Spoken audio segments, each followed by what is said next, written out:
Hello there, toy collectors. My name is Kevin, aka Toying Around, and I am very excited to bring you this special review. If anything, the Kim family, they're archetypes.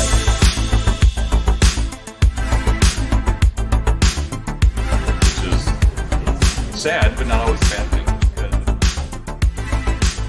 I'm okay, I have one. Did you see all the names? Let's try them. Let's still try.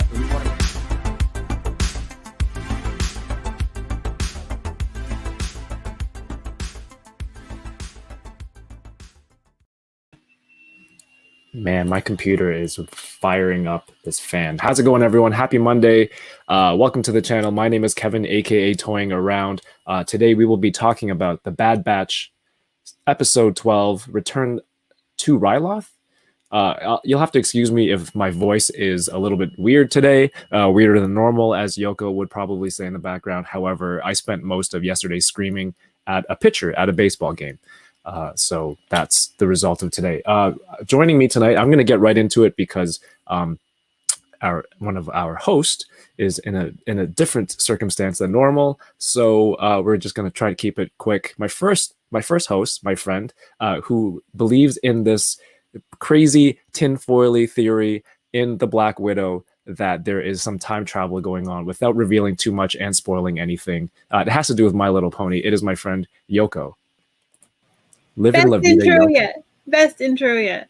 And give me credit because that was dropped on me like 10 seconds before I hit live. Mm-hmm. As if you are usually prepared. I'm sorry.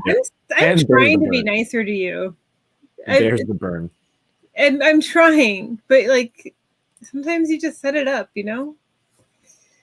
See, that's the true test if you're really trying or not, because when it's the low-hanging fruit and you're just like, give to me, so you failed. Is that what it sounds like? And let's welcome our other host, who is we're just gonna give him an abridged intro, and by that I mean he's very kind enough to join us. He wants to join us and chat about the Bad Batch, even though he is away from home at the moment. We have Mr. Paul Sun-Hyung Lee. What's up, Paul? Hey, how's it going, everybody? Here I am in beautiful Prince Edward County, in a cottage that has very, very spotty Wi-Fi, but I thought I'd come in and give my 2 cents anyways and see if we can't watch Yoko burn you a few more times. What happened? Really is my favorite part of Mondays. What happened in your stream yesterday? He showed off his award, his very pretty award. I saw that. Okay, I missed that. Yeah, so we did an unboxing of Hot Toys. Yoko shows up, Kevin. Unlike some other I'm people playing baseball and I still go into the chat. So you're not focusing on either, really, because if you're watching my live stream, you're not really concentrating on baseball. I saw a little bit afterwards. The little cardboard box with the question marks. No, wait, that was somebody's IG. Oh, that was your IG. Anyway, shout outs to everyone here tonight. It's been a crazy month. Today is July 19th. I'm doing 31 days of content here on YouTube. Shout outs to everyone watching over on Twitch. I hope you are enjoying everything that's going on. Let people know what's going on. We're live right now. We have August Photo, that's Matt R, member of the Butter Nation in the house. How's it going, Matt? Toy Rensu, the Great White North Empire, Tommy K. I'm gonna hold for a lag from. Shut up, Tommy. There it is. Still works. Fly Zone 21 says, "Hey everyone, just finished work." Yeah. Just finished work and now in time for the stream. Perfect. Let's see. Gary is watching. How you doing over on Twitch? Tony Collector 10, RMD Collective, welcome. RMD Collective, I think, was really happy. I think you followed him back on Instagram, Paul. Yeah, I did. Livin, Vida, Yoko. Mike, how you doing, man? Welcome back. We're gonna chat some Bad Batch. Dario says, "Wow, that fan. Yes, it is definitely working hard." What's up, Alex? Welcome. Happy Monday. Let's can we talk about that instead of, what do you mean? Can we talk about that? The baseball? No, my theory. Oh, your theory? Paul's on limited time. Let's we have Stefano in the house. Yeah. Another member of the you should do your stream of the you said I should have done a theory video, and it's not too late. You can still do it. I guess I could. It started out as a joke, and then now I 100% believe it. Yeah, it started off as a joke, all right. Stefano is in the house. Welcome to the Butter Nation. Thanks for joining the channel, man. We have Fred, who's been having a blast at Disney and Lego Land, I guess, making me incredibly jealous all the time with all the cool stuff that he's been playing with. Amish Ace, can't wait. Oh, just want to say can't wait for the next 4 episodes. It's ending soon. Darth Gutierrez in the house. So Paul, you're away on vacation, and you're not in your same familiar setting as we normally see you in. Did you bring any toys with you? Some sort of collectible? No, I did not. We had limited space in the vehicle to get over here, so I had to leave all my stuff behind. However, of course, in true fashion, I had like a dozen things delivered to my home first thing this morning after we left, and I won a couple of auctions on eBay, so I got a couple of Sweet Novos helmets that I'll be unboxing on a Sunday, and I also got of course, the Corbanth Obi-Wan Kenobi Episode 4 Version 2 lightsaber hilt. I'm going to be doing a live stream build on that on Twitch and on YouTube. And a couple of other things that were sent by fans. So I got to wait till we come home to open them up and show them to everybody. Paul, your internet is super clear right now and no lag. Just say as much as you can and you want while it's nice. Okay, that's perfect. Shut up, Tommy. Spoilers. Oh, the spoilers. Oh, you go with shut up, Tommy. That's what you wasted your bandwidth on? That's it, baby. Shut up, Tommy. That's it. Times 3. And then I just imagine Paul's dying words on his deathbed. One more thing. Shut. Darth Gutierrez, welcome. You made it dark. Why you gotta go dark?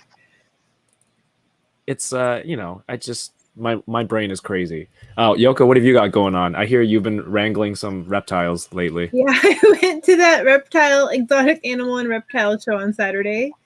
I wasn't able to stream from it. They didn't, lessons were learned on how to. Oh, did you try to? Yeah, well, they didn't order internet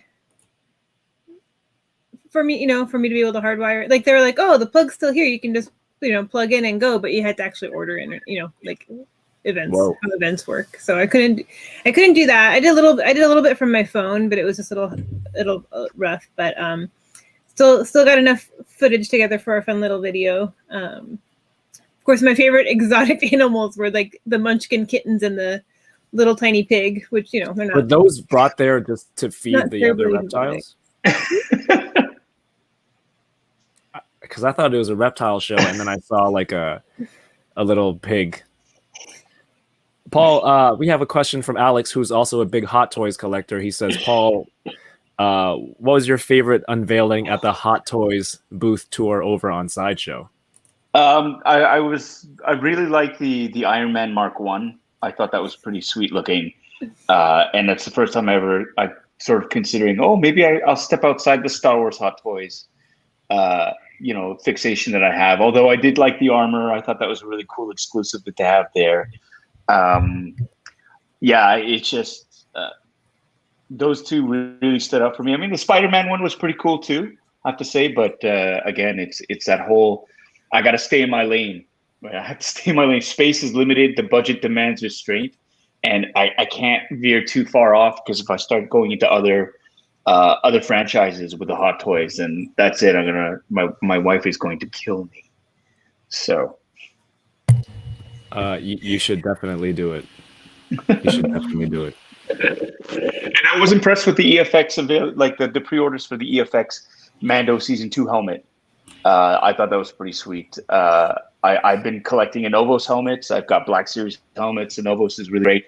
I haven't yet purchased an EFX helmet, and so I'm pretty excited. I put in a pre-order for the Season 2 Mando helmet, EFX. So it'll be nice to do a comparison video when that comes in 2022.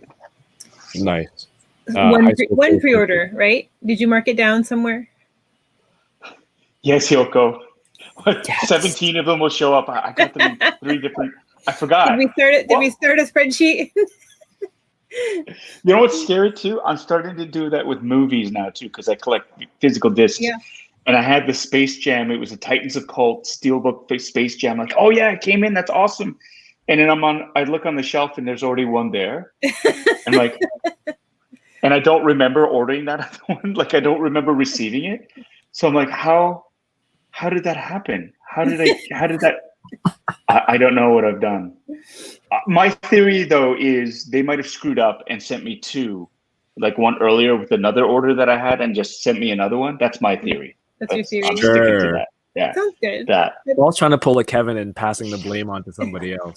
Shut up, Tommy. This is all your fault. You just dissed yourself. Yep. I didn't even have to do it. Preemptive. I just ate my I'm being nice. This is me being nice. Papa Schmitty in the house. Toy Malarkey, welcome. Let's see. So real quick, this is the month going on this week. Well, the month going on this week is the dumbest sentence I've ever heard. Tomorrow I'll have a new review out. Last Thursday I did an interview with Brian Flynn from Super 7. I know Yoko didn't watch. Oh no, wait, you did watch it. You were there. I watched the whole thing. You were there from the beginning. It was a great interview. Thank you. I don't know what to say, but thank you. And then this Thursday, I'll be unboxing toys with Nose Rain and Work More or Less, and more stuff to come in the meantime. So please stay tuned. If you're watching right now, see if you can hit that thumbs up and subscribe to the channel if you haven't already, because there's a lot of awesome stuff going on. Let's get into the episode. Episode 12, Return to Ryloth. I can't do that guy's voice. Paul, can you do that the Clone Wars guy voice? Yeah. Return to Ryloth. It's pretty good. Isn't it Rescue on Ryloth, though? Rescue. Yeah, that's probably Rescue on Ryloth. The Bad Batch in this episode. Travel back to the world of Ryloth, where Harrison Dula's parents, Cham and Delaney, are held captive by Admiral Rampart. I didn't know that I was missing that, but now I do. The delivery of Cham sounded, it was like Cham. I love it. It sounded like a telemarketer almost. I also missed the fortune cookies at the beginning. Oh yeah, that's right. All right, so I'm just gonna skip ahead in my notes for all the stuff that Paul just covered. No, I'm excited to see your screenshots this week, Kevin. Oh, they're so crispy. They're so crispy. They're so nice and sharp. So far, so good. So Rampart confronts Cham in holding, and he says, "You know, you're going to go." He kind of started off kind of meek and following orders in like the first few episodes, but now he's showing he's really like tactical and like cold-hearted imperial admiral, I think. Yeah. So he's just standing there. His plan has been executed perfectly. He's going to turn the people who are a supporter of Cham from a champion. Oh, he's the champion of Ryloth, and his name is Cham. I just got that. To traitor. They're going to make him see him as a traitor. And we know that Orn Free Tar, he confirms that Orn Free Tar is still alive. So it keeps in canon the story for him to die later on in the Vader books. And you see in this scene, Hauser is standing next to Rampart. He doesn't really say much. So from Cham's perspective at this point, they don't know if they can't trust him, because before he was being all nice and, you know, I'm looking out for you, and now he's standing side by side next to Rampart. And but he does have this look of concern when Rampart's like, oh, you know, we're gonna look for your daughter and we'll take care of her. So there was a lot of shots in this episode where it was just nonverbal that came across really well, I think, especially for an animated show. How did you two feel about this? I'm going to say you two now. So feel about this scene. I like the fact that Hauser, I mean, he's there, but he calls out Rampart and says, you know, I was there. I didn't see the shot that took out the senator. Like, that wasn't from any of Cham's fighters. And Rampart's like, wasn't it? How do you know? And it was just one of these whole like, you don't know, but you don't know type thing. It was like a pretty weak sort of defense, but you can tell that Hauser smells, he smells something fishy going on here. And this starts like, not to spoil the rest of the episode, we'll get there eventually, but you can see the beginnings of doubt are really, really starting to take root with him. And he's seriously reconsidering where he stands in terms of his loyalties to the Empire or not. But I thought as well as interesting too is like his inhibitor chip. There's that whole thing like it doesn't seem to be affecting him whatsoever if he has one. So I'm wondering what if that little love bite on his cheek might have something to do with that. Love bite on his cheek. Yeah, I think throughout this whole episode, it's very questionable what's going on with his chip. We kind of already saw it from the last episode. Yoko, how did you feel? Yeah, we just continue to see signs that he is in control of his own mind, right? And I don't think our questions fully got answered, but I hope it's not. I hope this episode is not the end of his storyline because I still have questions. He has an action figure before he even appeared on screen, so that's got to say something. Mm-hmm. We got to find out about that love bite, right? Is that what we're going with? Okay.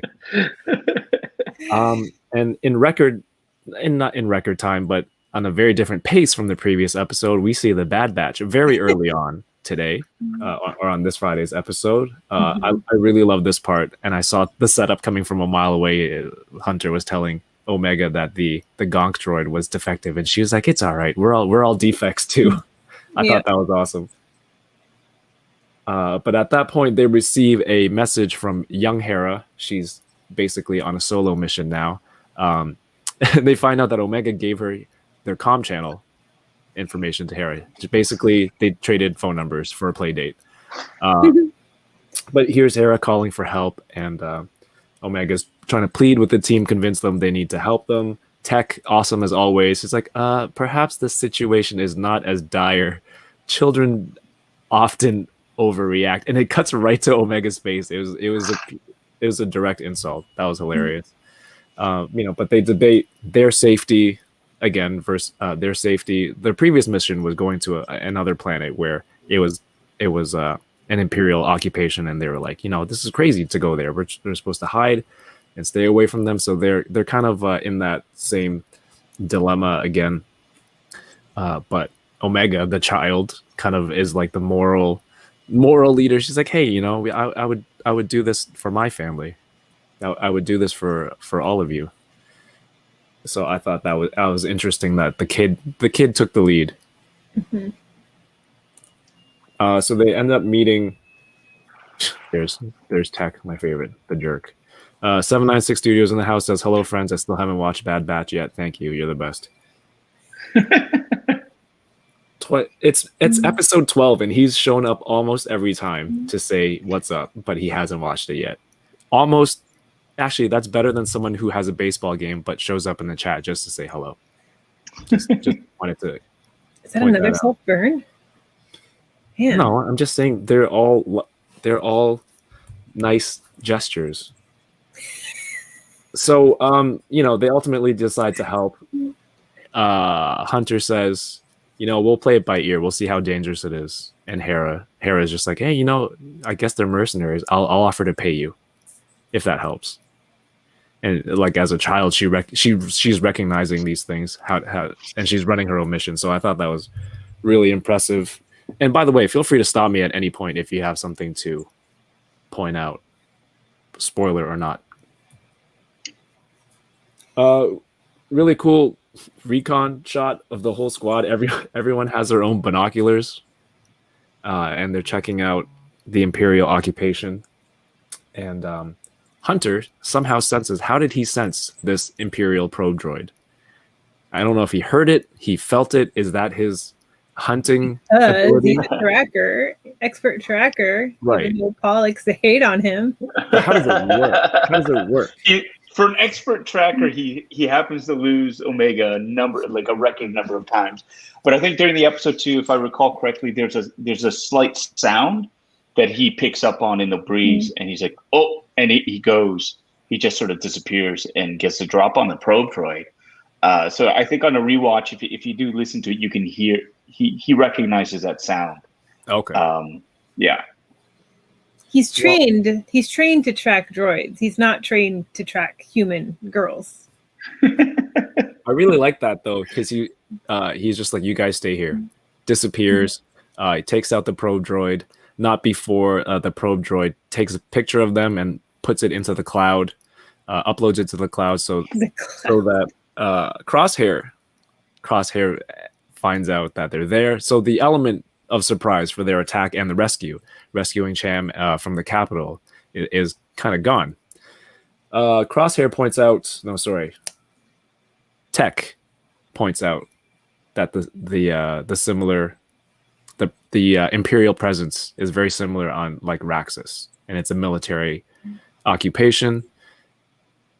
And Hunter just tells him, I can't do this mission. They're trying to be convinced. However, he's like, all the money in the galaxy won't matter when we're dead, which is the motto of most toy collectors. It's just like, just spend it, buy it. The money and the toys, they'll be no good when we're dead. So we'll open it and enjoy it. And that's when Omega's like, hey man, I'd do the same for you. I'd come after you guys. Or I'd come for you guys. And remember when we were talking about Chopper, and I mentioned the first time it sounds like he's talking, but it's kind of muffled and trying to change it into a mechanic voice, like in the first season of Rebels. I'm pretty sure he says like WTF, but when Omega says to them, it's like, oh, I would go after them too. You got to teach them, they're my brothers. And then it sounds like he's saying, you're what? But it's like, just listen to it again. This is yeah, much more reasonable theory than time travel in Black Widow. I don't know that counts as a theory. It's a theory. It's not proven. It's like an observation. A hypothesis. You're not even. Matt R says they've mentioned he can feel certain electrical and magnetic fields. That's how he tracks. Oh, okay. Maybe that's why he can't track the human girl. That's why he can't track a human girl. As a child, he was struck by lightning, and ever since he can feel where droids are. I hate to break it to you, but humans, we actually do produce a low-level electrical field. Right. You do realize that, right? So yeah, in the Matrix. I mean, and fields. There are as well physical tracks that are left behind. And I was just saying that I'm not saying he can't track her. It's just he can't keep an eye on her properly because he keeps losing her. It's the keeping that he has a problem with. Well, he can find her eventually because he's lost her enough times. Yeah, but it's keeping her. I feel like we've talked about this, but either us as young children or you with your young children, how many times have you gotten separated or managed to get yourself lost? Because I know I did. Yeah, me too. I got lost in an airport once when I was a toddler. Not even a toddler. Yeah, we stopped at security. I was too young to remember this actually, but they stopped at customs, and apparently I kept going, and nobody noticed that I kept going. But that's not your fault. I see. That's the thing. You're a toddler. It's not your fault. But shouldn't my dad is my dad a bad dad for not noticing that I kept going? He's just a hunter. Short answer, yes. Long answer, no. Right? I mean, you lost your kid at an airport. It's like, does it make you a bad dad overall? Well, I mean, it's not for me to say, but I'm sure he felt very bad about it. Yeah, they found me in a gift shop reading a book. That's hilarious. Yeah. But did he do it again, Yoko? Did he learn from the first time and do it again? I probably managed to. No, I mean, did he do it? Did he lose you again? Oh. At an airport? At an airport? No, I don't think so. It was so much fun the first time, Yoko. Let's do it again. Yeah, that was in Japan too. So, and my dad's American, my dad's white, and especially when I was this is a total segue, I'm sorry, but I was like, super Asian looking baby, and they did not, they wouldn't let my dad take me. Like my mom, they waited for my mom to come to claim the Asian baby. Oh no. Where was this? It was in Tokyo at Narita Airport. Yeah. Anyway. Sorry. Just random memories. Tommy says, so then Paul, who's responsible for breaking the steering wheel on your DeLorean? Oh, this is getting very personal. No, I full out Miles. It's not my fault. I took his word for it. I trusted him to not do the very thing I told him not to do. And then he did it. So it's not my fault, his fault. And shut up, Tommy. Toy Malarkey says Chopper is the greatest droid ever. Are we greater than R2? Toddler. He was a toddler. Paul, he was a toddler. I don't care. Irrelevant. I don't care. It's just he promised. A promise is a promise. Like when I promised to give him food for lunch, I followed through on that promise, right? So did you find how Crosshair treats Rampart? It's very, very casual. Like he's like, hey, look on the comms, Clone Force 99 is here, and he kind of throws the iPad at Rampart on his desk. Just like, this is an admiral. You're just a team, I guess, squad leader. He just very callously throws things at him. What happened? My cat is being a cat. He promised to behave, but he's not behaving. And Tommy said Crosshair's Swiss cheese head makes him uncomfortable. There, let me see if I can. Oh, look, you got that crispy screenshot this time. There you go. What's up, Tommy? Cheese grater. That's right. Too close.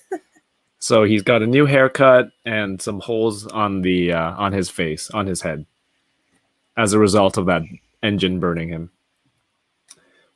And so, they're tasked with finding Hera now.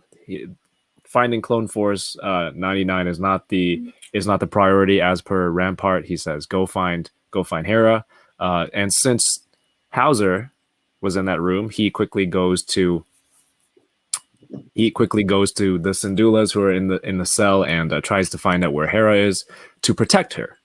And they're doubtful and hesitant because at one point he was helping them, and then he's helping Rampart. So they're like, I'm not going to tell you. If we wanted to interrogate us, you would totally send somebody we knew to be like, hey, I'm trying to protect her. Tell us where she is. So they haven't.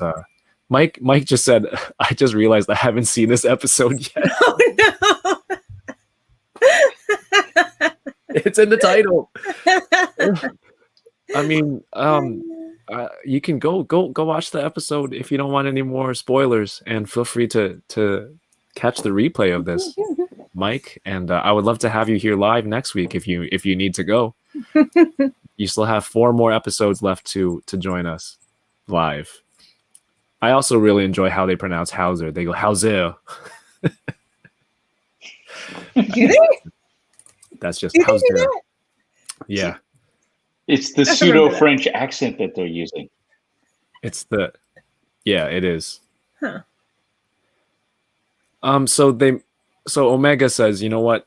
If we need to convince Hunter, we're going to have to make a strategic plan instead of just pleading for help. They bring an actual plan. The plan is to attack the Precious Refinery and draw troops away from the capital where Cham is being held, making for an easier rescue and escape. Hunter assigns Chopper to go deactivate the turrets that are at the refinery, being backed up by Hera and Omega, 2 children, from a distance. Wrecker and Tech. Let's back up though. This was Hera and Omega's plan. Right. Like, the whole plan was from 2 children. Right. Which is, children can have good ideas at how you execute them afterwards. Hunter had control of that. They brought it to him. But he's assigning the groups and the teams. Wrecker and Tech would attack the refinery once the guns were down. and Echo and Hunter would go in for the rescue. Paul, how did you feel about this team assignment? They didn't even give her a hat, right? Here's your job. You're going into combat, kids. No hat, no helmets, no armor. Just go. Yes, it was your idea. So you do activate the torch. I mean, I guess essentially that was the least dangerous part of the mission at the very least. Like their Chopper is going to be the one who's going to be going in doing all the heavy lifting for that. And of course, it doesn't work out because Hera and Omega end up doing what? They end up stealing an attack shuttle and almost killing themselves trying to fly it around and not get shot down. So and you knew that was going to happen. You knew, like, it was just so set up. It's like, these two are not going to stay out of trouble. They're not going to hang back. Something will happen and they'll end up being in the thick of it and even saving the day to some aspect. So, I mean, at this point, it's just sort of like, yeah, they've got story armor going on. So nothing's going to happen to Hera or to Omega. I never felt that they were in any danger whatsoever. And if you add Chopper to the mix, it's like they're blaster proof, right? Anything can happen and they'll be fine. So yeah, and again, it turned into it's like this plucky sort of adventure story where we're going to do this and we're going to bumble around and we'll still end up saving the day, and we'll be able to rescue. I mean, I was sitting there waiting for the other shoe to drop and something terrible that happened to Hera's mom, because if you watch that, yeah, right. So that for me was the big sort of like, okay, so how are they going to deal with that?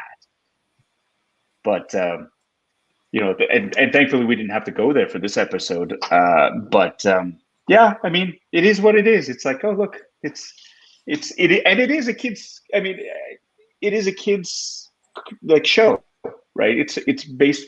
I mean, it had its moments of violence in it, like with Fennec Shan cold-heartedly like killing people and like throwing them off vehicles or shooting them and making them like crash their vehicles into things, to other people getting murdered. But for the most part, I mean, for me, I have to remind myself that they are designed towards a younger audience as well. So to just sort of take that with a grain of salt and not be such an asshole about it. So I enjoyed it, you know, watching it and kind of going, okay, it's happening, but there's still a little part of me on the inside going, oh, okay. It's like these two children were able to outsmart these clones that aren't even like your original trilogy kind of bumbling stormtroopers. Let's see. David de la Huerta says, have you realized that all these droids that have been canon throughout Star Wars sagas are key parts of the storylines, but do not give up more information prior to those important events, like R2 and Chopper? Yeah, R2's been in everything. So what's his deal? He's just a jerk? No one understands it. He's been screaming at everybody the entire time, yeah. And nobody understands him. And 3PO won't say anything. So it's all C-3PO's fault. Yeah. So yes, as expected, something goes wrong. Children hijack a ship, a shuttle, and they end up taking over and blowing up the control center themselves. And and Tech checks in. It's like, I hear explosions. Is everything okay? They're like, yeah, we did it. And then Hera, which, you know, we get to see her fly on her own now. You know, here's Chopper taking out that other astromech and flying up into the ship as it was escaping. I thought that was a funny scene. So cute. Hera gets the pilot on her own finally, and she's like, I'm doing it. She's really proud of herself. And here comes Tech with his insensitive. He's almost like a child with no filter. He's like, yes, your dangerous and uncontrolled maneuvering is as confusing to them as it is to us. I think I was trying to watch this episode and like work out at the same time, and that line just completely took me out of the workout because I was laughing so hard. He's the best. Look at that face. It's just as confusing to them as it is to us. Is he laughing? Wait, was he being No, he was being intentionally serious. funny? It's just mid talk. I don't know. Oh, maybe. He was trying to be funny. So Rampart gets the news that it's being blown up, so he's sending all the troops there. Luckily, he leaves Hauser to guard the capital. He's like, "You stay here," which is fortunate because he sees that Crosshair figures out the plan. We got to head back. This is all a diversion. So it's a good thing that Hauser is there. He spots that Crosshair is staying, that a trap is being set, so he goes to warn the Bad Batch. And he's trying to convince them. He realizes, he's showing them, he's like, hey, what the Empire is doing here is wrong. And from everything that he's seen over the last 2 episodes since he's been here on Ryloth, so they help them devise a plan to escape in Orn-Free Tar's private shuttle. And the plan is he'll just go outside to warn his squad, or to try and talk down his squad, because this is the front door. Crosshair is overlooking the front door with his sniper rifle, and there's like a squad waiting right in front. So, I mean, his plan is just to talk to them. He doesn't want to abandon his squad. He's like, they're good men. I'm not going to leave them. It looked like Hunter was going to ask him to join the Bad Batch. When I was talking about like nonverbal kind of communication there's a scene where like he just kind of looks, his helmet kind of looks at him, and then he waits for a second, and then he turns away. So I don't know. It looked like he was considering something like that. And this is probably like one of the coolest scenes, one of the coolest speeches in the animation. Hauser is standing there to try and get through to it. He's like, I got to try and get through to them. And he says, I wrote this down because I thought it was a great scene. He says, we came here to free Ryloth from separatist control, and we succeeded. But look around you. We are now being ordered to target the very people we swore to protect. Paul, how did you feel about that speech, this scene? Yeah, I thought it was, sure, great speech. I was just waiting for a huge shark to jump up and bite him in half and drag him into the water. Or Crosshair to take him out, to be honest. I thought Crosshair was just going to was right going to happen. That's what I thought. So who's going to join me? And then he'd be gone. And again, this really made me question how many inhibitor chips are installed on these. Are they affected by this at all? Because he actually had some of his soldiers say, it's that Jerry Maguire moment, right? Where it's just like, who's coming with me? And everybody's kind of looking around. There's a couple of people that wanted to, a couple of soldiers, clones that went with them, but then it was like, take them away. And I was like, what? It was a select number of clones that went with him. It wasn't all of the white armored clones. Like the elite ones, obviously, were following orders. But it was just strange to see, like, how do you choose? I know some people were saying, oh, maybe Hauser was on Ryloth where there were no Jedi, so he never received Order 66 to activate the chip. No, but I had assumed that the chips were like implanted in every single clone. I mean, and that's the thing, right? You can't risk having a group of clones that don't have chips in it and perhaps starting an uprising, right? And it's just like, you put tires on a car. So if you're making clones, you just put the chip in automatically. That's the whole kit and caboodle with it. So, but this makes me wonder. It's like, so why are the chips not working on these clones? Well, I wonder if it's a little bit of, if it really isn't actually completely taking away their free will, and if there's a little bit of like their own, it's just going to influence how they already feel. Like, Crosshair was already kind of a jerk, right? So maybe he was already inclined to go the way of the Empire, and then the inhibitor chip just pushed him that way. Where these other guys are a little bit more resistant, so maybe they're a little bit more resistant to it. I don't know. Like Hauser, he's close to the Syndulas, so he's able to. I mean, I guess but what we saw with Rex and them is different, So I don't know. Maybe it's a combination of things, right? Yeah. There's that episode with Wrecker though, where he just like boom, he flipped and was just like. But he had been fighting it. He had been fighting it a few episodes, and then suddenly he just couldn't fight it anymore. So I wonder if there's a little bit of resistance there, but if it has to do with like the proximity to when the order when it was executed and where they were and what was happening around them at the time, because it doesn't seem like. It does seem weird that it wouldn't like this. I was expecting something to turn out with his love bite affecting his inhibitor chip or something, right? And that, but the moment when these other guys went with him, that seemed to kind of change that idea. It's like, wait, maybe there must be something else at play. Maybe they're expired at this point. I don't know. Like, yeah, it's true. It's true. So do you think they have to get the text message hologram to be like execute order 66 in order? Like, you're right, Paul. They should all have the chip when you're manufacturing them. Just put it in at that point. But do you think they have to get that hologram message, like the commanders, and then do the commanders then tell the regular squad to do the same thing? Is that how it's activated, or is it just the mass email that everyone gets in their comms or something? Because that has to be something like that. He doesn't show any signs of a struggle. Hauser. It's not like even when we saw Rex in season 7, he's fighting it. He's visibly trying to fight it. But I don't see any of that from Hauser. So we have to assume he was chipped, but it wasn't activated. Could it already be defective? I mean, this is all pretty new territory in terms of what happens with the chip after Order 66. What happens with these clones? You could take Cut LeQuain, for example. He's off in hiding.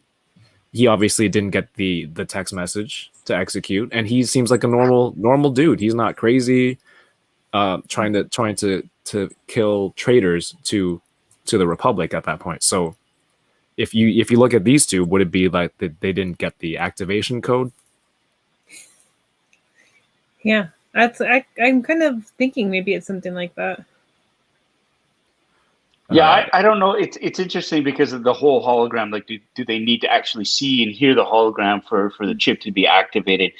That doesn't make as much sense to me, just because then only the commanders would have gotten that, right? Because not every foot soldier has like a holo pad to get the message. So I'm thinking that, I mean, in terms of, it's like you say, it's like a mass email. It's like a big group email with an attachment on it, and people.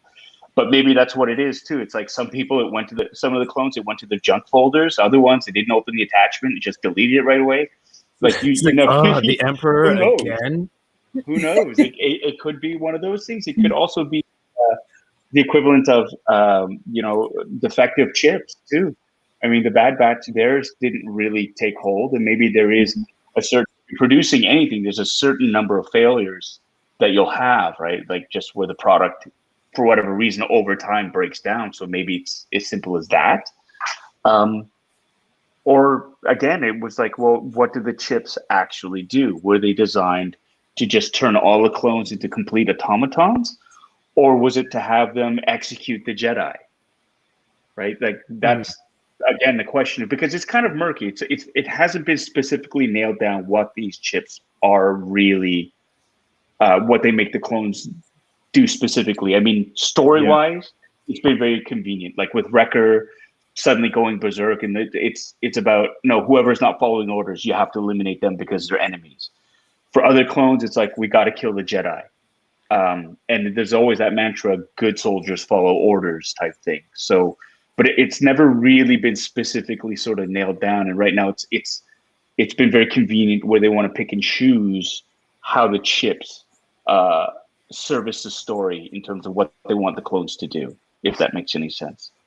Absolutely. But I think that's why it's so interesting, because this hasn't been talked about yet. So whatever is happening right now and in this series is very, very important for how clones behave going forward. And I hope it's not, like you said, just a matter of convenience, and how, if it works this way, it doesn't work this way.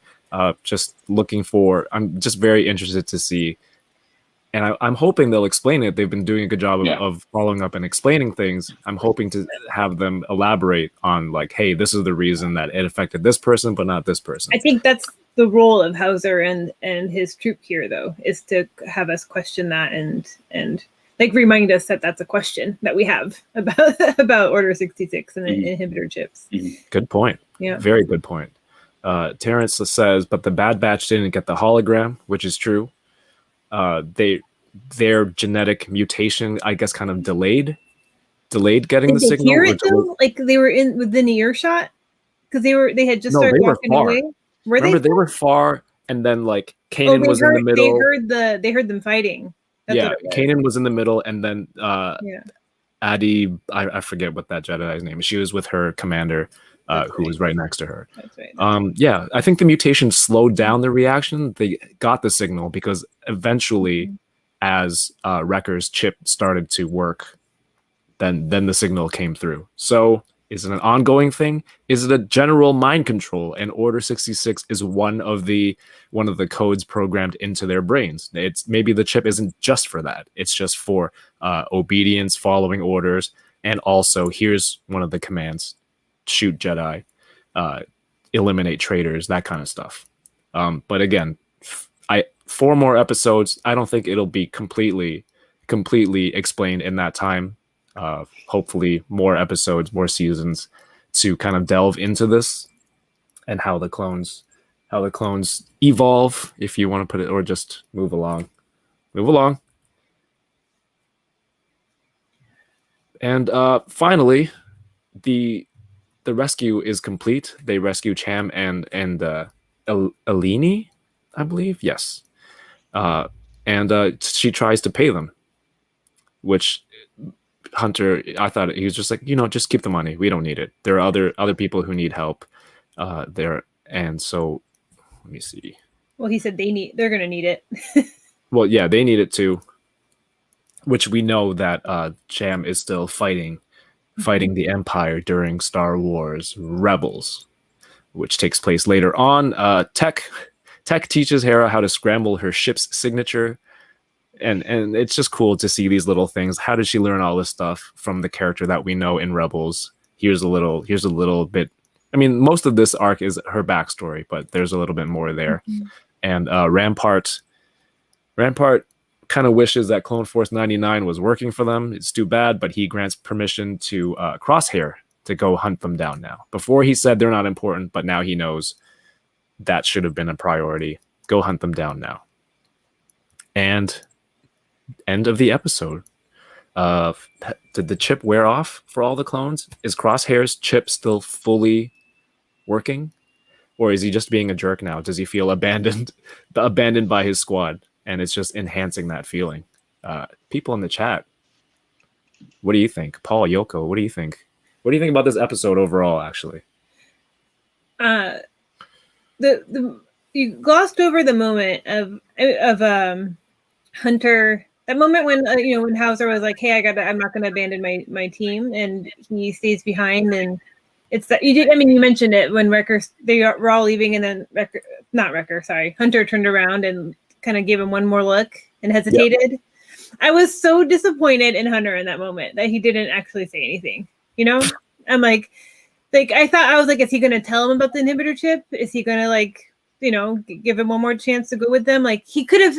I think things should have been said in that moment instead of just abandoning the guy that clearly could think on his own. Someone that wasn't brainwashed.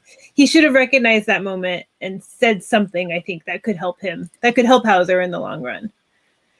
So I usually like to defend Hunter from the criticism he gets in this chat. But in that moment, that was when I was disappointed in him, that he kind of just let that go. I don't hate Hunter. I know. I just question his decision. You don't hate him. Yeah. No, it's just I'm calling him out for some inconsistencies as a group leader for some of the tactical decisions he makes. But yeah, I don't hate him. I'm saying you were hating on him. That doesn't mean you hate him. Like I hate on Kevin sometimes. Sometimes I said. Not today. I've been nice today. I've been nice today. There's no quota. There's no maximum. There's no cap on being nice. Is there? No. Thanks. Well, the last episode didn't feel like the Bad Batch due to their lack of screen time, but this episode, even with them, very, very much felt like an episode of Clone Wars.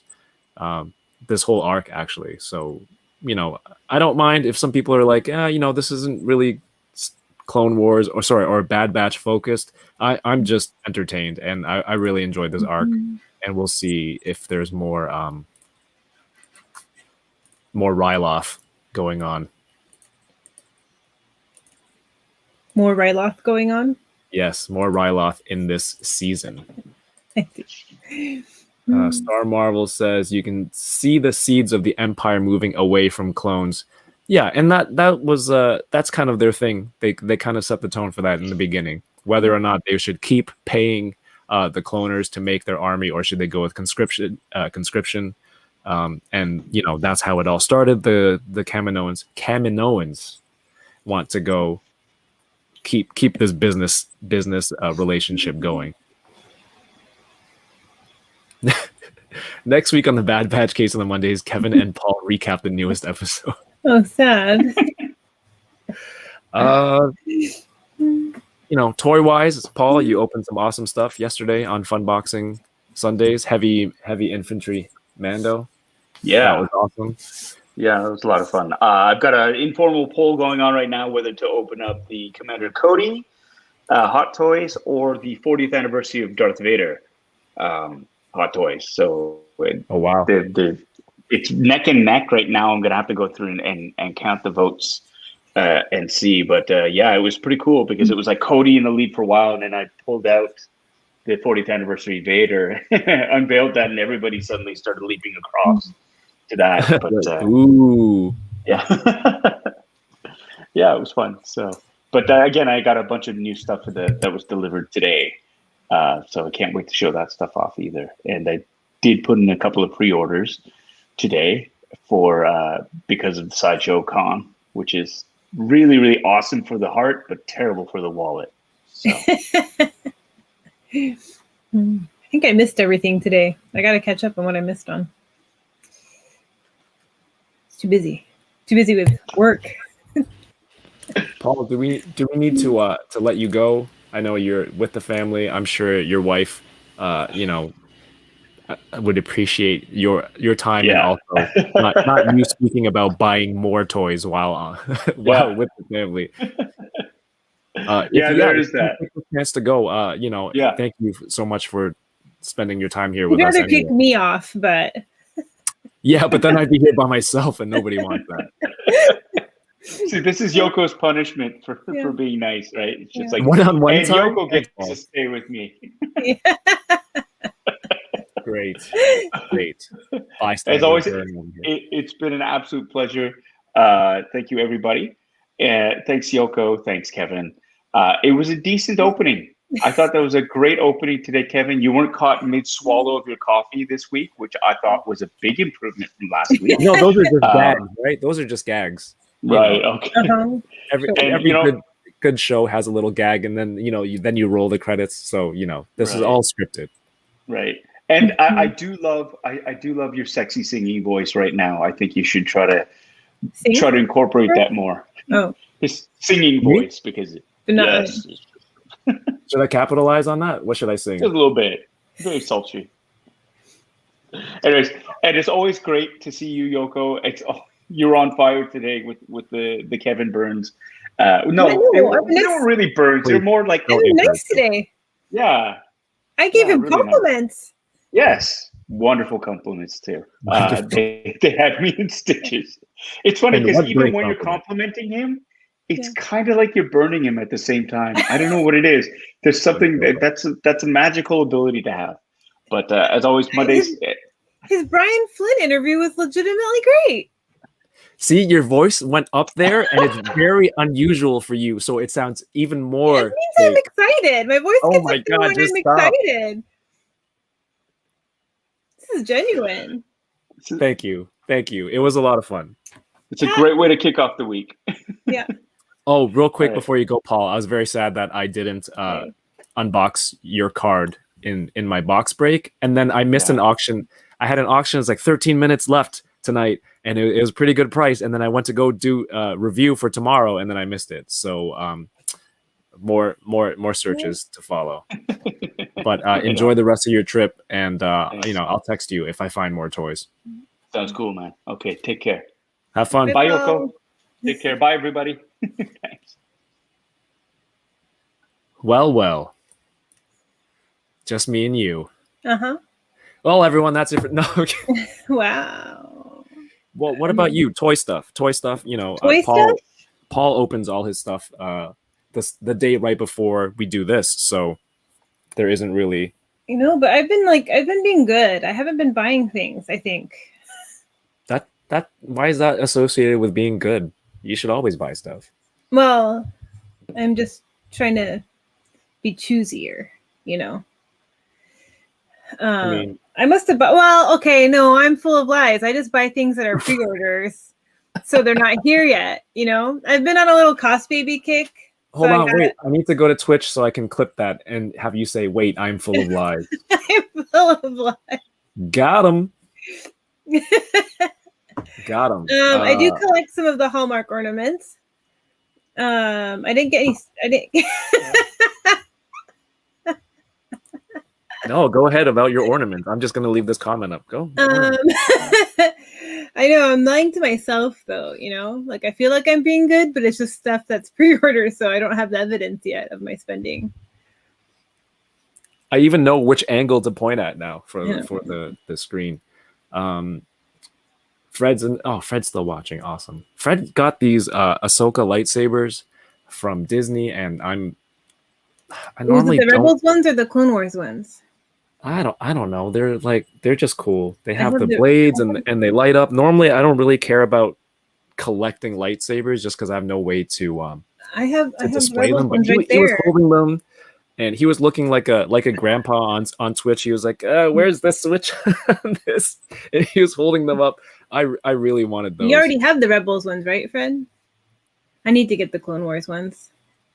And he and Zach were talking about it's dangerous when you live near Disney versus when you just come here for a vacation. Mike, you're back, but Paul left because Paul, I wanted him to not spend part of his vacation talking about buying more toys. I just feel like it's burning the candle. That's not even the right metaphor. No. Did you guys talk about how Hera lost her accent in the Rebels? I think we mentioned it briefly last week. How during Rebels, when she ran into Cham again, her accent kind of came back. Mm-hmm. I think that's pretty normal for people who are away from their native country or language for a while, then they go back and kind of revert back to the accent or something. That's not weird. Yeah. Or they learn, you know, I think, you know, I mean, especially like with Wanda, I think there was somewhere they alluded to her like training with Natasha to lose her accent, you know, to sound more, so she would fit in more. Gary says my Jamaican accent comes back when I spend a lot of time with my parents. Me too. But I'm not Jamaican. It just happens sometimes. No, it happens. It happens all the time. Yeah. That's cool though. Bad Batch, a friend of mine went to the Disney store here in Toronto and found two pins, and I had no idea how much they were. So I'm like, just grab them. Sorry, it was my fiance's friend. And then so my fiance was acting as the middle person, and then I'm like, just grab them. And then we're in the car the day after. She's like, do you even know how much those cost? I'm like, no, how much is it? She says, it's okay, I'll buy it for you. I'm like, no, tell me. So they're like $22 per pin. Canadian dollars? On the Disney store, it's 16. On Shop Disney is 16 US, which brings it up to I guess $20. But you know, with the conversion and the special tax that they add on for importing stuff, actually it's just a regular tax. I thought it was fair, so thank you to Milady. I grabbed those. There's just no bad. Here's the thing though, there's no Bad Batch merch. But the friend asked, you know, do you have Bad Batch shirts? And they said not yet. Yeah. But Disney stores are supposed to be closing in Canada, so what's going on? Did they hear that Toronto is now reopening and stores and restaurants you can go inside? So they're like, maybe we'll just hold off a bit and keep it open and play it by ear. Either way, I'm just looking for it. Like this shirt. I'm running out of Star Wars shirts. It's episode 12. I've already had some repeats. I finally wore this one. I only wear the shirt one day a year. Nice. I only wear it on Father's Day. I'm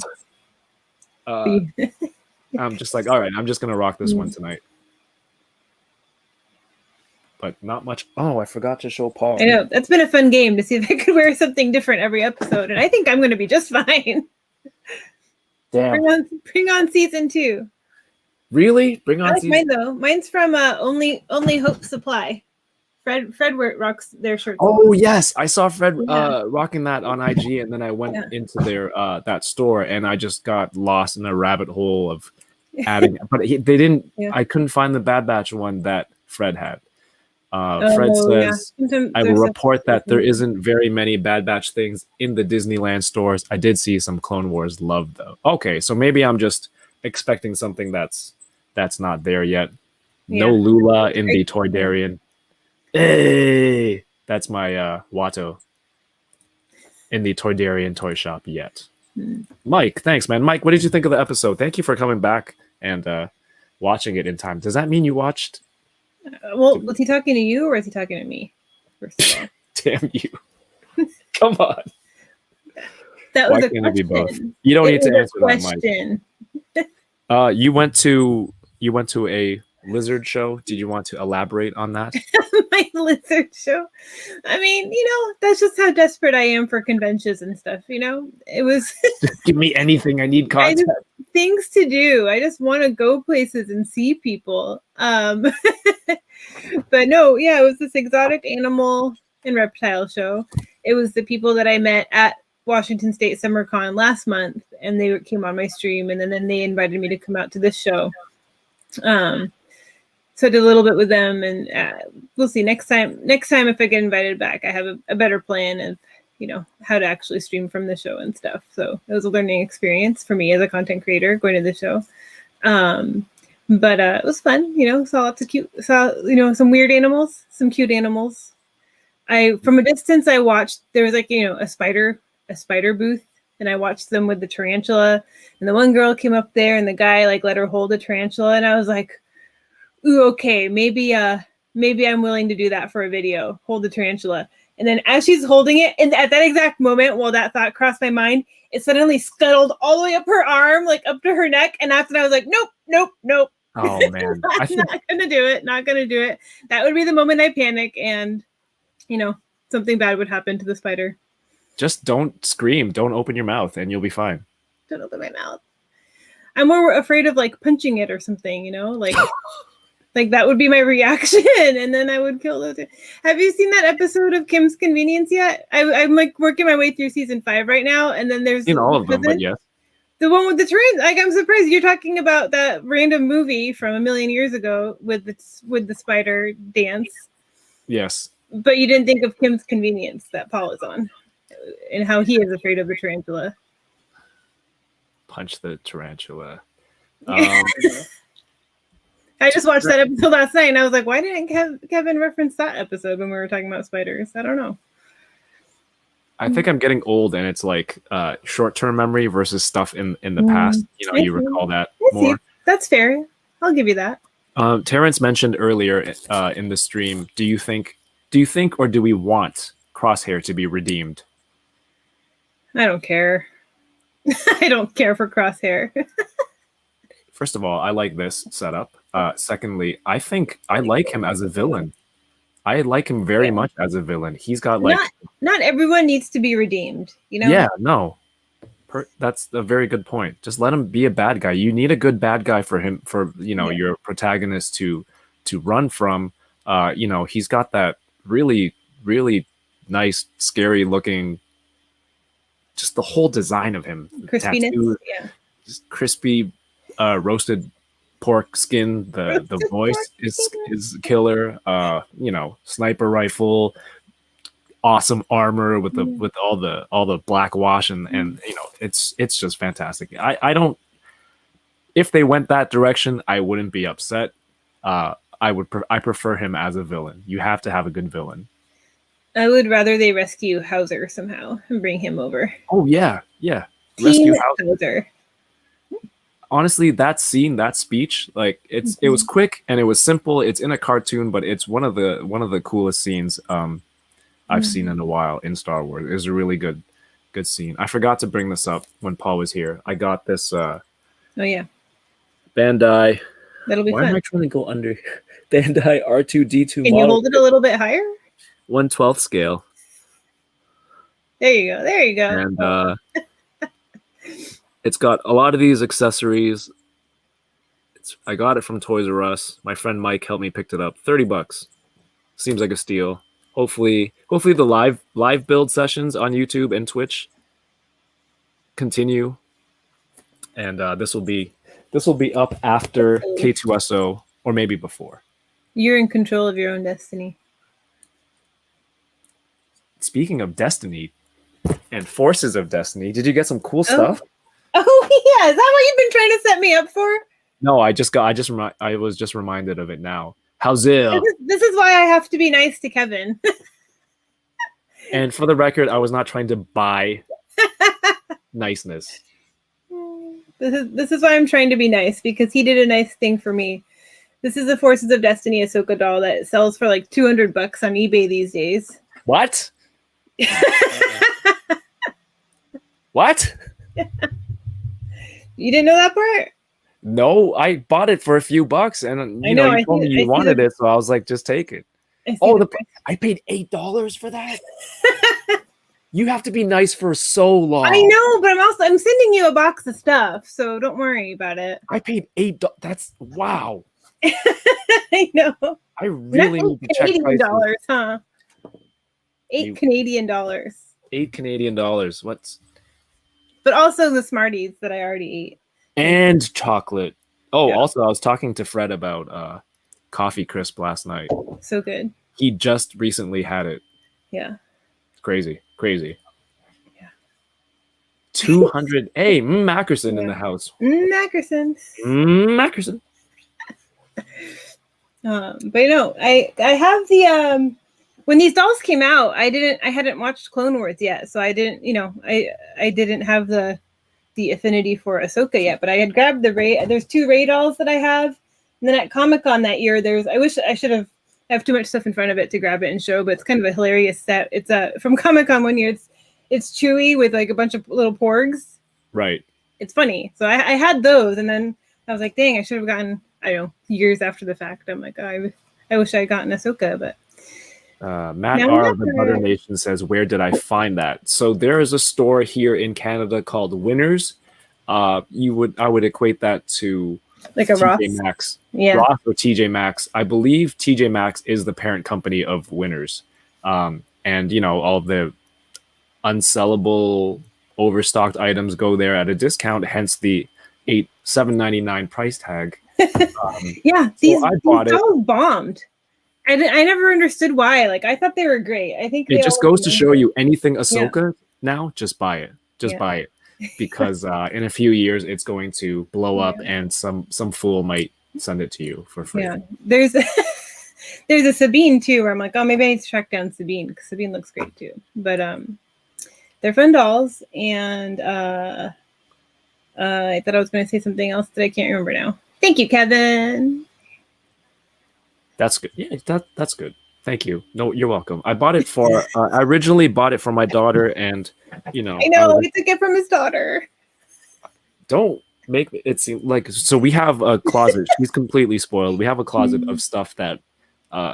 Mike says Asians everywhere are happy for you for the deal, and that is so freaking true. That leads into this part about the closet. This is a closet of stuff that we see on clearance. It's just too good of a deal to pass up. Yeah. And so it was just a closet. Come on, $7.99. That's crazy, right? So this is a closet of just toys that are a good deal. And and then birthdays come and Christmas comes and they get a whole bunch of toys. They don't pick it up. So it's really hard for me to give her more toys when she can't keep track of the existing ones and put that stuff away. So this closet stuff has just been sitting there. And then she kind of she was kind of into Forces of Destiny for a little bit, and then she got scared of some of the scenes, so we stopped watching Star Wars, which is fine. You know, she's into Power Rangers now and stuff.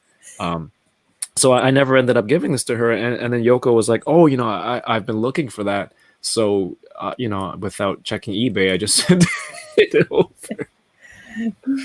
No, I didn't mean to pull one over on you. I thought you would have known. No, it's all good. I mean, I spent $8 on it, and you know what? I was able to send it to a friend who wanted it, so that's fine. It shan't happen again.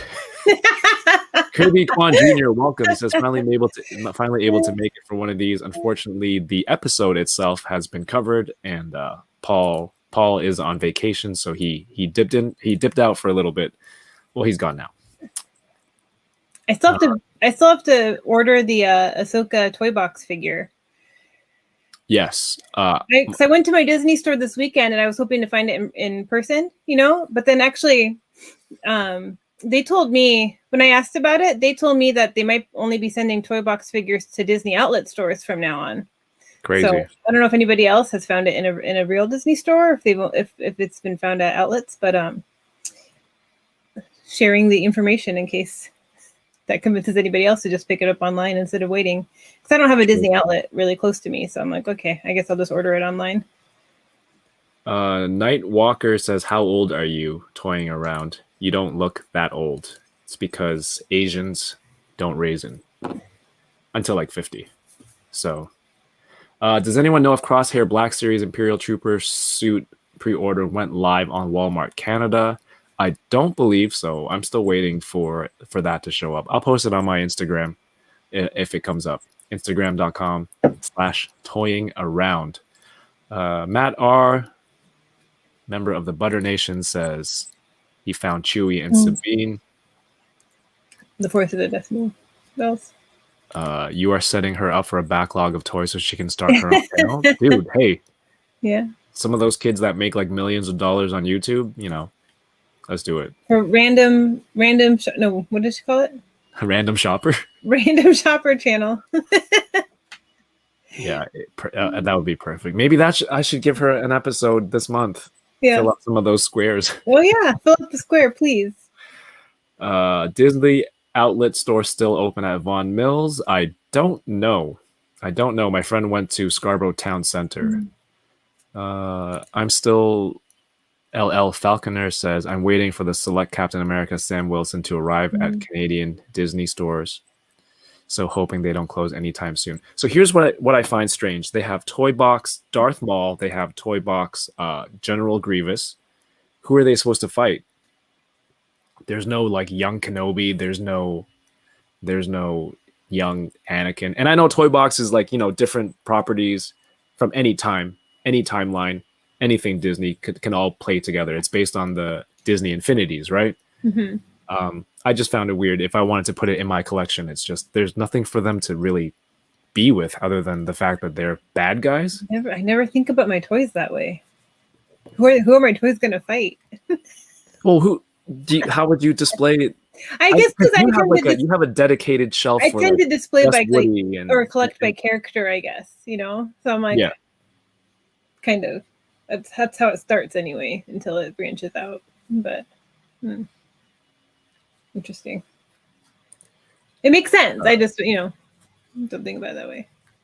I think I've been saying that for a while. Yeah. There you go. See, Kirby Kwan Jr. says it's something that's just something us Asians say. Exactly. Otherwise, I don't know. I'm waiting for that Imperial crosshair. That's an awesome one. I don't know what else is good. I'm going to be doing more builds hopefully in the next few weeks. Yoko, what have you got going on? Tomorrow night on my Twitch channel, I'm going to be doing a bunch of giveaways. At 7:30 Pacific time is when I plan to start. 500 giveaway. Yeah. Celebrating 500 followers on my Twitch channel. So we'll be doing a handful of giveaways. I'm like really behind in my life and haven't totally figured out that yet, which is what I need to do tonight. But we're gonna have some giveaways. It'll be great. It'll be great. And then I'm on the fence. I might take a little bit of time off of streaming the next couple weeks a little bit. I might not stream Wednesday just to try to catch up on these, life things. And and then what? I don't know. We'll see. Do you have Loki's over, so I don't know what to do with my week. I don't know what to do with my. I thought you were gonna say I don't know what to do with my life. With my life, I gotta do My Little Pony conspiracy theory video, I guess. Yeah, I mean, here's the thing. I don't have the biggest YouTube following. Yeah. I don't have the newest toys all the time, but when I make a review, I just have to assume that somebody who subscribes wants to hear my take on it. So whether you're first or not to make a video about this theory that you have, whether it's likely or not, you should still do it for people who follow you. You know, they want to get your twist on it. They want to see you talk about it. So I think you should definitely do it. And Brian Flynn was impressed. I'm going to say that. He misunderstood. We're just name dropping Brian. Because this is about your audience and those people who are watching this now who saw the stream last week on Unboxing Thursdays and saw what seemed thank you. It seemed like Brian Flynn was challenging me against his daughter on My Little Pony theories. And you know what? If it's straight up My Little Pony theories, I'm sure she can out theory me. But when I was talking to Brian Flynn later, I explained that my theory was specifically about My Little Pony in Black Widow. And when I explained to him, he was on board with it. There is definitely a class system with those ponies. Like the unicorn ones are like royalty. They have their cutie marks, which is just tattoos for what powers they have. And I've already revealed too much about what I know. Look at Brony in the house. Girl dad. Marvel What If August 11th. Star Wars Visions is in. Oh yes, Visions. Is that September? That's really soon. It's scary how soon September is. Alex says, I want to hear your take, Kevin. Oh, thanks, man. He says you have a great channel. You rock, man. I appreciate your support and you being here. Cat, what are you doing? Larry? Like I'm trying to do some reviews for figures this month, and they're not the newest stuff, but my take on it. It kind of tied. What did you do? No, I don't know what. Larry the cat. Yes. Is doing something. I don't know what. I just hear noises. Okay. Oh, Shang-Chi is coming up as well. Yeah, but like, what do we do between now and August 11th, though, Fred? That's my question. What am I supposed to do the next 4 weeks? Well, you're stuck here on Monday for the next 4 weeks, Yoko. Nice little reminder. And then what are we going to do after that? Let's ask your viewers. What do you guys want to see us talk about after Bad Batch? Or do you want us to go home? Are you sick of us yet? Let's see. Shang-Chi in September. There's always going to be stuff. I mean, this is the month that SDCC would have been, so there's lots of toy news to talk about. People here watching, I know a lot of you are Star Wars fans or Paul fans, but I don't know how many of you, I guess a fair share being on my channel are like action figure collectors. So a lot of new reveals, and I'm sure Yoko, you're busy with your work stuff. Yeah, that's the thing. I'm a little bit my day job with Super 7. it's taking up a lot of my brain space this month with the big G.I. Joe launch, with Comic-Con stuff, with some other things around the corner that I can't talk about yet. But a lot of exciting stuff happening, and it's just sometimes it gets a little challenging to balance work and things I want to do for fun. Sometimes I just want to sit on the couch and think about nothing, Yeah. Like our friend Chris, he just wants to lay down. He showed me that Japanese streaming station. Oh, it looks like a hospital bed? Oh, sorry, it's a gaming station. It looks like a hospital bed. Yeah, but I'm like, yo, what if you were streaming from this contraption? What was it? Japanese gaming? I've never cared about G.I. Joe before, to be honest, but I kind of want to see the Snake Eye movies 100% because I like Henry Golding. How about that? Is that okay? Sure. Absolutely. visions. Pick an animated series and do a one episode at a time. That would be that. Yeah, that could work. That could be quite a commitment. I know. I know. Paul said he wanted to do wanted a Rebels rewatch. Oh my god, that's a lot. I said Rebels, not Clone Wars. It's still a lot, and it's I think Paul mentioned he wanted to do some other stuff, like things that it was basically a take on what grinds my gears and just things that bother us, and I think the thumbnail for that would just be The Simpsons grandpa, like old man yells at cloud. We just use that image. Ad blocker, how dare you? I'm trying to pull up this picture of the gaming bed. It's so cool, I think. And but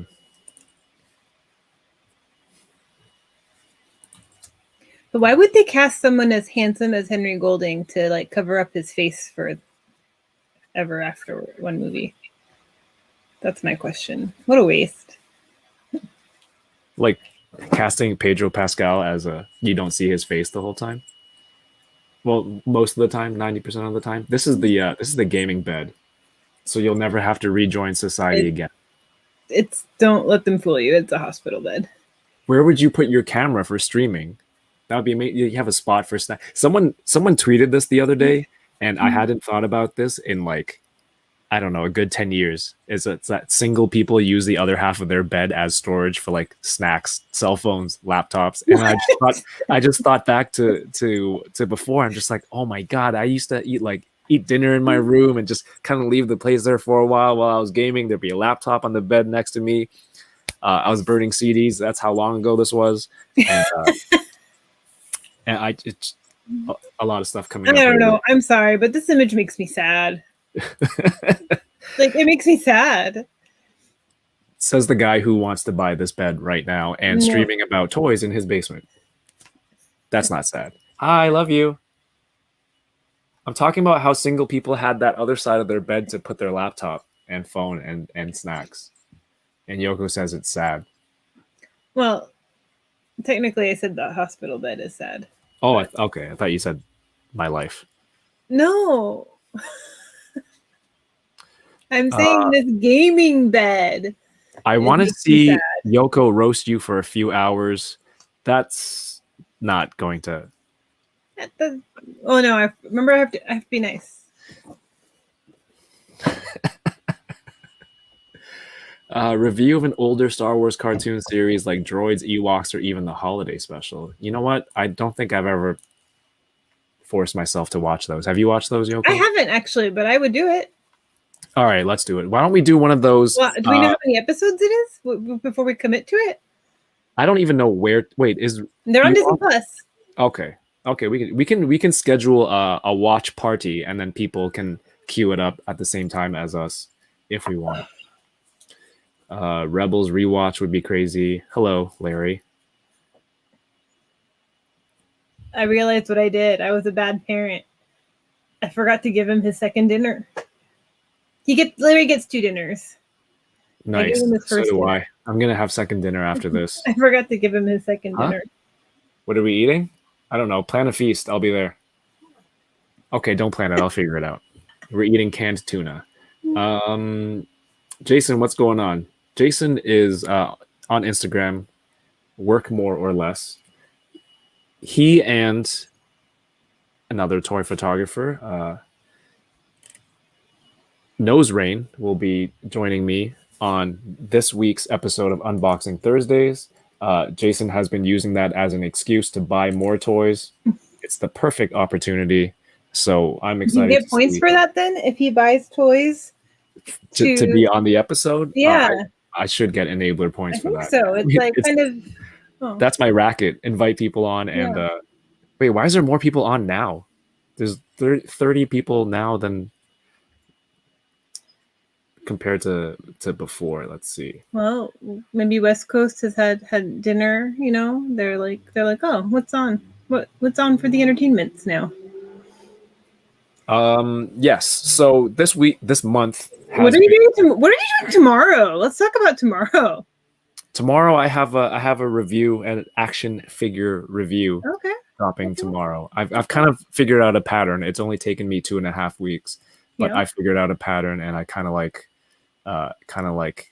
how it's going. I don't know if I'm gonna do a full month forever. No, I think that's going to get to be a lot. It is. So, here's everything on the calendar. You can check this out. A lot of this stuff is on Instagram.com/toying around. I've been posting every day just to keep the story going. And you know what? Like, people are asking about NECA stuff, Hasbro stuff, Super 7 stuff, excuse me, that have been revealed. It is SDCC week. I might just do like a Sunday event, Sunday recap, just to give it till, because SDCC should have been this upcoming weekend, starting the 22nd or something like that. Well, the 21st. 21st. So you know what? That might be the Sunday thing. Live stream during the day. I gotta go to baseball at night. Again, NECA stuff was crazy today. A lot of reveals. So I'm thinking. I'm gonna put the review out for tomorrow. That'll be the 20th. On the 21st, I'll do a build. I'm gonna finish up the. God, it's like trap in here. Finish up my Death Trooper model kit, hopefully. Thursday, obviously, will be Nose Rain and Work More or Less. That's Richie and Jason. So I hope you will all tune in. Make sure you give them a follow. They are fantastic toy photographers, and they post all their stuff on Instagram. So we'll chat about that. I think I'm still a toy photographer. I don't have much time to do it, but I like talking about cameras, that whole side of the thing, photos and settings and stuff like that. So that'll be Thursday. Is Johnny like too good for you these days, or what? Johnny's already been on twice. Okay. So I don't know. He's too busy. Like, he's too busy with his dog. Yeah, he's having fun, and that's cool. So, but I say this all the time. It's very selfish. It's people that I want to talk to. Not that I don't. Oh, you don't want to talk to Johnny? Okay. Clipped for him. Clip. Damn it. Thanks, man. Thanks, Jason. So yeah, we'll recap a lot of toys. That's basically what I'm hoping for this month. Kind of the reason I want to I chose July as well. So that's cool. Mike, thanks for stopping by. It's cool that you went to watch the episode and came back to rejoin us. That I really appreciate that. Thank you.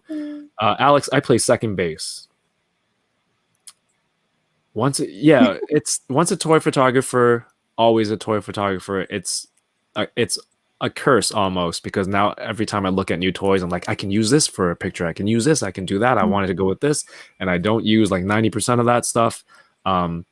But I did this review for this figure tomorrow, and I just take some shots of the figure in action at the end, and it's been a lot of fun. Even though they're simple and it's not like full of props or anything, it's working with framing and angles and just trying to sell the figure without packing it in the whole scene. So it's a lot of fun. Fred says he's down. Everyone wear your ugly Christmas. I have multiple Star Wars Christmas sweaters, so we can do that while watching. Should we just save that for December? Yeah, maybe. Or unless you want to do Christmas in July, fill up one of your days. Yeah, we can do that. Should we wait for Paul? I think I have a Christmas shirt. Do I? We'll see. All right. While Yoko contemplates, I'll buy one now. I'll order it. I'll be ready. Yeah, you seem to have like relevant shirts really quickly. Yeah, I need a Chopper shirt first of all. I know I have a Halloween Star Wars shirt. I can't think of if I have a Christmas one. I must have a Christmas one. How could I not have a Christmas one? And I think that's like Star Wars stuff this episode. What else is there? No, Terrence, I'm not a toy influencer. You kind of are. Why did you snicker? Do you guys hear her laughing? I do. What the freak? But I think you kind of are. Like, enabler is just another word for influencer. Yeah. Whatever. I think some people enjoyed the Megazord review and they wanted to buy it too. So I guess. The one behind you? Yeah. Did you unbox it and put it back in the box? The red one? Oh, is that the red one? Yeah. I haven't seen it in real life. Well, yeah, and if you're interested in toys, check out some of the interviews and unboxings from the last few weeks. I actually did a playlist on YouTube where it's the 31 days and all the stuff that's been out this month. So I made a straight playlist. Just leave it on, even if you're not watching or paying attention. Just leave it on. I appreciate it. So Yoko, you're doing your giveaway stream. Stream tomorrow night, approximately 7:30 Pacific time. Approximately, depending on when she remembers. Not usually on time. Yeah. Twitch.tv/Livin La Vida Yoko. Yes. The direct link is in the description below as requested. Thank you. Yeah. And then after that, you're just gonna chill for a bit. After that, I'm not totally sure. I am. I think I'm doing something on another channel on Sunday, but I don't think that's out yet. So I don't want to spill the beans just in case it changes. All right. Keep your beans. Yeah. Okay. I mean, they're not like I don't know. Perfect way to trail off your statement. I don't want to like overhype it, and it's just like a thing, Yes. No, I agree. That keep it close to. Is it chest or vest? It's not. Keep your cards. Whatever. So please do check out Yoko on Twitch. Livin La Vida Yoko. She is on Instagram. Keep your eyes out for my Little Pony theory video. Black Widow. Yeah, do that. I think you should make a promise so that you kind of put yourself to do it. I have now promised. Okay. Maybe I'll do it right now. Witnessed. And follow Paul, who has checked out a little bit earlier. I hope he's enjoying the rest of his vacation. He's on Instagram at Angry Appa. And on Twitter, Bitter Asian Dude. Yoko, you have Twitter at Yoko McCann. So please, everyone, follow my amazing friends and co-hosts. I am still working my way through 31 days of content on YouTube. And if you're watching on Twitch there as well, thank you so much, everyone, for watching. You can message me, get at me between streams, between content, between videos, Instagram.com/toyingaround. And is that it? Oh, we don't have Paul. I'm very impressed, Kevin. You're not going to believe me again, but I don't. But I mean, even 19 days in of 31, people don't give content creators enough credit. I think creating stuff, it's not that easy, and good job. Thank you. I think someone's asked me, do I feel burnt out? And I'm like, it's not. I don't feel burnt out. It's just. I think it helps that you're doing different types of content, instead of just the same kind of thing every night. And so that helps keep it fresh and exciting for you too, I would guess. Yeah. And it lets me gauge what works and what doesn't work or what people want to see. Yeah, you're mixing in new things like your builds and everything. And we kind of miss Paul for the thumbnail for the next episode. Oh. What should we do? You might have to steal something from earlier. There must be. All right. Of his screen frozen. We'll use that for next week. Thank you everyone for the comments. You guys rock, and that does help, seeing the comments to say keep at it, and I will. I hope you all have a good night. I will be off to second dinner, same as Larry. We're eating the same thing, canned tuna. Yeah. We'll see. Oh, we can Photoshop him in. Can you draw? Do you want to draw a caricature? Yeah. Why would you think I can draw? I don't know. It's just a question. It was an assumption. But yes, everyone, thank you so much. Please make sure to see if you are subscribed on your way out. If not, go ahead. I hope you enjoyed this and have a good night. Keep toying around. Peace.